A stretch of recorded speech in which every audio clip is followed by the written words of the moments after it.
देखें जी, इनके ना बयानियाँ अगर आप पहले दिन से उठाएं, पहले दिन उन्होंने क्या कहा कि आप न्यूट्रल हो जाएं, आप न्यूट्रल ना हो। न्यूट्रल कैसे हो सकते हैं?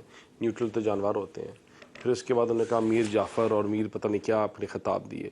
फिर आपको कहने शुरू हो गए कि आप न्यूट्रल हो जाएं। फिर उन्होंने कहा कि हमें अमेरिका ने भी निकाला था। आप कह रहे हैं कि अमेरिका, ट्रंप आके हमें वापस लगाएगा। फिर पाकिस्तान को हम अमेरिका से रिहा करेंगे, और पहले इमरान खान को अमेरिका रिहा करेगा, अमेरिका से पाकिस्तान को रिहा करेगा। आप इनकी स्टेटमेंट्स देखें तो हर स्टेटमेंट में एक नया झूठ, एक नई कहानी होती है। और आज भी इनकी स्टेटमेंट में फिर कोई, जब इनको पास कोई रिलीफ, इनके पास इनके पास तरीके हैं। या गिरबान से पकड़ते हैं या पाँव से पकड़ते हैं, ये पाँव पे पड़ जाते हैं। आज जो ये अब ये बयानिए और ये स्टेटमेंट्स दे रहे हैं, ये इसलिए दे रहे हैं कि आगे ये जो अपनी पिच है उसको हम, या उसको निगोशिएटिंग स्किल्स को, या निगोशिएटिंग जो चीज़ निगोशिएट करनी है उसको, मेरे ख्याल से कोई दोबारा कोई नया रुख या वो चीज़ देना चाह रहे हैं।